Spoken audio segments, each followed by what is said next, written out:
Hello everyone, welcome to my channel Smarter Everyday Over Learning. In this video, I'll tell you the complete details about future tense. Friends, tenses మీద full grip ఉంటే మనం ఇంగ్లీష్లో ఈజీగా మాట్లాడొచ్చు అనే concept మీద మనకి టెన్సెస్ గురించి నేను ఎక్స్ప్లెనేషన్ ఇవ్వడం అనేది జరుగుతుంది. అండ్ ఇప్పటి వరకు ప్రజెంట్ టెన్స్లో మనకి 4 టైప్స్ అనేవి ఫినిష్ అయ్యాయి. Simple present, present continuous, present perfect continuous tenses అనేవి విత్ స్ట్రక్చర్ అండ్ వాటి ఎగ్జాంపుల్స్తో నేను ఎక్స్ప్లెయిన్ చేయడం జరిగింది. అండ్ పాస్ట్ టెన్స్ కూడా మనకి ప్రీవియస్ క్లాస్లో చెప్పడం జరిగింది విత్ ఎగ్జాంపుల్స్. అండ్ ఎవరైతే ప్రీవియస్ వీడియోస్ చూడలేదో నేను డిస్క్రిప్షన్లో లింక్ ఇస్తాను. జస్ట్ ఇది ఫ్యూచర్ టెన్స్ గురించి తెలుసుకునే ముందు మీరు ఒకసారి డిస్క్రిప్షన్లో లింక్ చూసి ప్రీవియస్ వీడియోస్ అనేవి ఒకసారి చూసి అప్పుడు ఫ్యూచర్ టెన్స్ గురించి చూడండి. ఫ్యూచర్ టెన్స్లో మనకి జనరల్లీ ఫ్యూచర్ టెన్స్ ఎక్కడ యూజ్ చేస్తాము అంటే మనకి ఫర్దర్గా భవిష్యత్తులో జరిగే విషయాల గురించి చెప్పినప్పుడు ఫ్యూచర్ టెన్స్ అనేది మనం యూజ్ చేస్తాము. అండ్ దీనిలో ఫ్యూచర్ టెన్స్ వచ్చేసి దీనిలో టైప్స్ చూడండి friends. Simple future, future continuous tense, future perfect continuous tense. And ఇవి వచ్చేసి ఎప్పుడెప్పుడు యూజ్ చేయాలి అనేది మనం ఫర్దర్గా డిస్కస్ చేస్తాను. And first simple future tense. దీనిలో ఒక్కొక్క దానికి ఒక్కొక్క స్ట్రక్చర్ ఉందన్నమాట. అంటే మనం జనరలీ సెంటెన్సెస్ యూజ్ చేసినప్పుడు ఇదే స్ట్రక్చర్లో మనం ఎగ్జాంపుల్స్ చెప్పాల్సి వస్తుంది. సింపుల్ ఫ్యూచర్లో subject plus shall or will plus V1. ఇక్కడ ఎప్పుడు మనకి వర్బ్లో V1 ఫామే వస్తుంది ప్లస్ ఆబ్జెక్ట్. విల్ కానీ షెల్ కానీ ఏదైనా యూజ్ చేయొచ్చు. ఫ్యూచర్ కంటిన్యూస్ టెన్స్లో subject plus shall be or will be. ఇక్కడ కూడా అంతే, షెల్ కానీ విల్ కానీ యూజ్ చేస్తాం, బి అనేది యూజ్ చేస్తాం ప్లస్ V1 ప్లస్ ఐఎన్జీ. ఇక్కడ ఐఎన్జీ ఫామ్ ఎందుకు అంటే ఫ్యూచర్ కంటిన్యూస్ టెన్స్ కాబట్టి ఇంగ్ ఫామ్ అనేది వస్తుంది. దెన్ ఫ్యూచర్ పర్ఫెక్ట్ టెన్స్లో subject plus shall or will plus have plus V3. ఎప్పుడు మనకి హ్యావ్ పక్కన పర్ఫెక్ట్ టెన్స్లో ఇదివరకు ప్రీవియస్ డిస్కస్ చేసాము. సింపుల్ పర్ఫెక్ట్ అయినా, ప్రజెంట్ పర్ఫెక్ట్ అయినా, పాస్ట్ పర్ఫెక్ట్లో అయినా హ్యావ్ తర్వాత మనకి పాస్ట్ పర్ఫెక్ట్లో కూడా హ్యాడ్ తర్వాత మనకి V3 అనేది వస్తుంది plus object. Then future perfect continuous టెన్స్లో subject plus shall or will have been. ఇక్కడ కూడా అంతే, షెల్ కానీ విల్ కానీ యూజ్ చేస్తాము, హ్యావ్ బీన్ అనేది వస్తుంది plus V1 plus I N G. V1 verb first form add చేస్తాం, దానికి ఇంగ్ ఫామ్ అనేది తీసుకుంటాం. Continuous future perfect continuous tense కాబట్టి. ఫ్రెండ్స్, 1 by 1 ఇప్పుడు ఒక్కొక్క టెన్స్ మనం ఫస్ట్ సింపుల్ ఫ్యూచర్తో స్టార్ట్ చేసి ఒక్కొక్క టెన్స్ ఏ సిచ్యువేషన్స్లో జనరలీ మనం ఎక్కడెక్కడ యూజ్ చేస్తాం అనేది చూద్దాం. First simple future. The simple future tense is used to talk about the things which we cannot control. It express the future as fact. అంటే జరిగే విషయాలు, జరిగే థింగ్స్ మనం కంట్రోల్ చేయలేం. అండ్ మన కంట్రోల్లో లేకపోయినా దే విల్ హ్యాపెన్, అది జరగాలన్నమాట. They must be done. అవి ఎలా అంటే జస్ట్ ఎగ్జాంపుల్స్ చూద్దాం. The things which we cannot control, అసలు మనం కంట్రోల్ చేయలేనివి, వాటంతటా అవి జరిగేవి. అలాంటి ఎగ్జాంపుల్స్ ఏంటి అంటే then see friends, the first example, I shall be 20 next Sunday. Next Sunday నాకు 20 years వస్తాయి.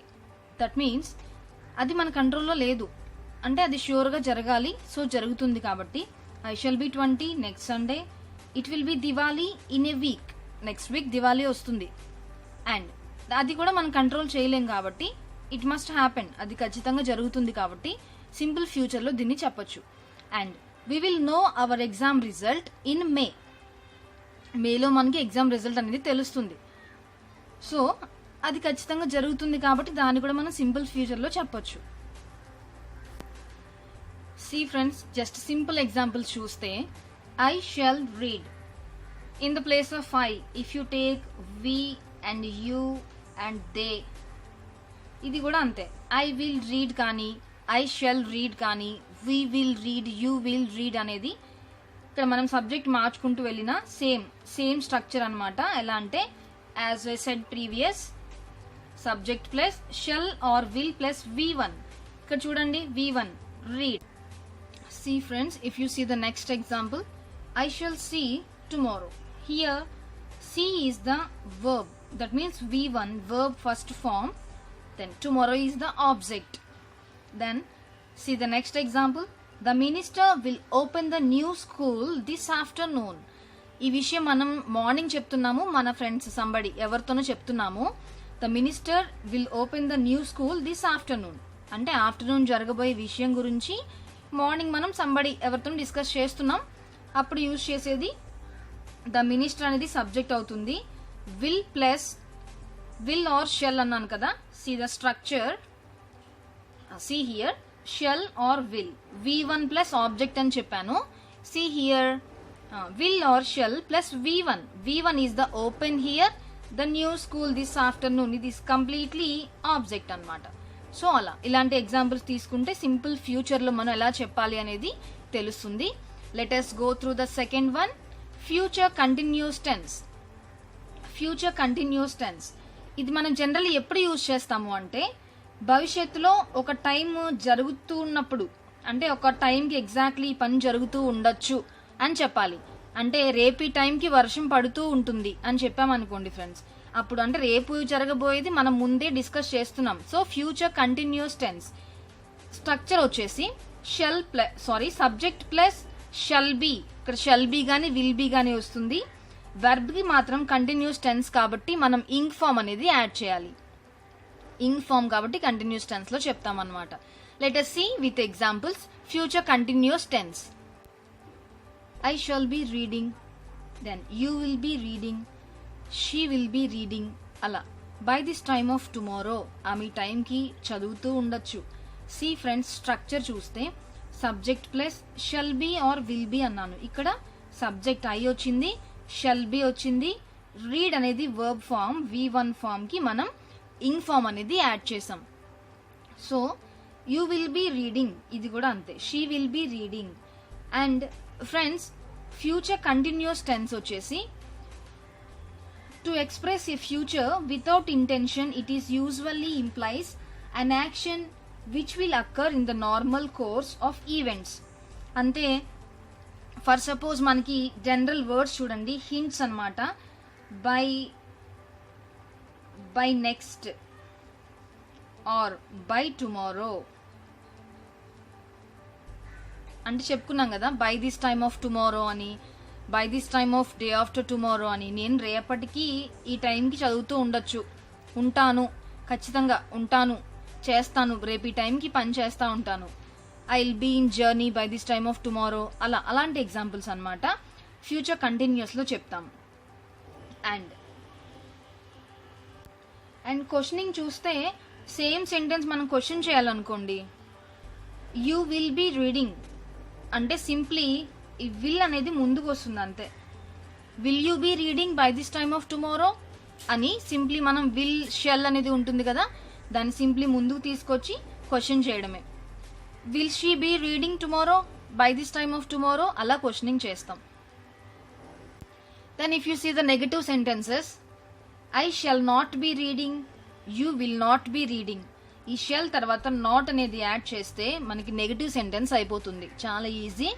I shall not be reading, you will not be reading, and you will not be listening. అలా same future continuous tense లో negatives అయితే ఎలా ఉంటాయి and same tense లో questionings అయితే ఎలా ఉంటాయి అనేది ఇప్పుడు చూసాం కదా. Next will go through the next tense, future perfect tense. And see the future perfect subject plus shall have or will have plus V3 plus object. Then examples తో చూద్దాం, దెన్ మనకి ఈజీగా అర్థమవుతుంది. ఫ్రెండ్స్ మనకి పర్ఫెక్ట్ టెన్స్ అనగానే just completed action అని చెప్పేసి మనం తెలుసుకున్నాం ప్రీవియస్ వీడియోస్లో. దెన్ ఫ్యూచర్ పర్ఫెక్ట్ ఎప్పుడు యూజ్ చేస్తాము అంటే I shall have written a letter by this time of tomorrow. అంటే రేపు ఎగ్జాక్ట్లీ ఈ టైంకి నేను లెటర్ రాయడం ఫినిష్ చేసేసి ఉంటాను. I shall have written a letter అంటే ఫ్యూచర్ పర్ఫెక్ట్ కదా, ఇంకా ఇది మనకి స్టార్ట్ అవ్వలేదు అండ్ ఖచ్చితంగా రేపు ఈ టైంకి ఇది జరిగిపోతుంది, ఈ టైంకి జస్ట్ ఫినిష్ అయి ఉంటుంది. ఈ ఉద్దేశంలో చెప్పినప్పుడు ఫ్యూచర్ పర్ఫెక్ట్ టెన్స్ అనేది యూజ్ చేస్తాం. అలానే you will have written, you will I shall have read the book by next week. అంటే నెక్స్ట్ వీక్ ఎగ్జాక్ట్లీ ఇదే టైంకి నేను బుక్ చదవడం ఫినిష్ చేసి ఉంటాను. Sorry friends, here read we have taken just like V3. మనకి హ్యావ్ వచ్చింది కాబట్టి రీడ్ని రెడ్ అని చదవాలి. I shall have read the book by next week. And in 2 years of time I shall have taken my PhD. 2 years of time by this time of next 2 years exactly నేను PhD తీసుకొని ఉంటాను ఈ time కల్లా కరెక్ట్గా. And he will have left before you go to see him. తను చూడడానికి వెళ్ళేలోపు తను వెళ్ళేసరికి తను వెళ్ళిపోతాడు. He will have left. So ఈ ఎగ్జాంపుల్ చూస్తే subject plus will or shall have plus left అనేది V3 ప్లస్ ఆబ్జెక్ట్. సో అర్థమైంది కదా ఫ్రెండ్స్, ఫ్యూచర్ పర్ఫెక్ట్ టెన్స్ అనేది ఎప్పుడు యూజ్ చేయాలి అనేది. అంటే ఖచ్చితంగా స్టార్ట్ అయ్యి ఫినిష్ అయిపోతుంది by this time of tomorrow, లేదంటే రేపటికి తర్వాత ఫ్యూచర్లో ఖచ్చితంగా జరిగి ఉండాలి అని చెప్పినప్పుడు ఫ్యూచర్ పర్ఫెక్ట్ టెన్స్ అనేది యూజ్ చేస్తాం. And our last tense is future perfect continuous tense. If you see the structure, subject plus shall or will plus have been plus V1 plus ing. Future perfect continuous tense కాబట్టి మనకి లాస్ట్లో verb ఫామ్కి ing form అనేది add చేస్తాం. Let us see one by one the examples of future perfect continuous tense. భవిష్యత్తులో ఒక పని మొదలుపెట్టి ఆ పని ఇంకను కొనసాగిస్తూ ఉంటే ఈ టెన్స్ యూజ్ చేస్తాం. అంటే ఒక పని మనం ఇంకా స్టార్ట్ చేయలేదు అండ్ ఫ్యూచర్లో కంపల్సరీ ఆ పని స్టార్ట్ చేస్తాము అండ్ దాన్ని కంటిన్యూ చేస్తాము అని చెప్పినప్పుడు మనం బెస్ట్గా ఫ్యూచర్ పర్ఫెక్ట్ కంటిన్యూస్ టెన్స్ అనేది ఉపయోగిస్తాం. జస్ట్ ఎగ్జాంపుల్స్ చూద్దాం. By next March we shall have been living for 4 years. By next March we shall have been living for 4 years. Next March నుంచి ఒక 4 years మేము అక్కడే ఉంటాము. And I will have been teaching for 20 years next July. Next జూలైలో start చేస్తాను. Then 20 years నేను కంటిన్యూస్గా టీచింగ్లోనే ఉంటాను అని ఖచ్చితంగా చెప్తున్నాం ఇక్కడ. సో అప్పుడు కూడా మనం ఫ్యూచర్ పర్ఫెక్ట్ కంటిన్యూస్ టెన్సే యూజ్ చేస్తాం. I shall have been writing. నేను స్టార్ట్ చేస్తాను బట్ కొంత టైం వరకు నేను రాస్తూనే ఉంటాను. I shall have been writing. ఇక్కడ కూడా అంతే. They shall have been writing. Ravi will have been teaching. Ravi maybe టీచింగ్లోనే ఉంటాడు. ఫ్యూచర్లో రవి టీచింగ్ స్టార్ట్ చేస్తాడు, టీచింగ్లోనే కంటిన్యూ అవుతాడు అని చెప్పినప్పుడు ఫ్యూచర్ పర్ఫెక్ట్ కంటిన్యూస్ టెన్స్ చెప్తాం. ఇది ఫ్రెండ్స్ కంప్లీట్ మనకి టెన్స్ గురించి ఒక brief idea. Present tense, past tense and future tense. ఇప్పుడు మనం ఈ క్లాస్లో చెప్పుకున్నది ఫ్యూచర్ టెన్స్ గురించి డిస్కస్ చేసాం. అండ్ ప్రీవియస్ 2 వీడియోస్లో మనకి సింపుల్ ప్రెజెంట్ టెన్స్ అయింది, ప్రెజెంట్ కంటిన్యూస్, పర్ఫెక్ట్ అయింది, పర్ఫెక్ట్ కంటిన్యూస్ అయింది అండ్ అలానే పాస్ట్ టెన్స్ కూడా ఫినిష్ అయిపోయింది. దెన్ మీరు నంబర్ ఆఫ్ వర్బ్ ఫార్మ్స్ తీసుకొని నంబర్ ఆఫ్ ఎగ్జాంపుల్స్ తీసుకొని ట్రై చేయండి. దెన్ ఈజీగా మనకి తెలుగు సెంటెన్సెస్ తీసుకొని అది ఏ టెన్స్లో ఉంది, ఏ టెన్స్తో దాన్ని మనం మాట్లాడగలం అనేసి మీరు ట్రై చేస్తే దెన్ స్పోకెన్ ఇంగ్లీష్ కంప్లీట్లీ మనకి డెఫినెట్లీ ఇంప్రూవ్ అనేది అవుతుంది. Thank you so much for watching friends. Then if you like this video, please share and subscribe to my channel. Thank you so much.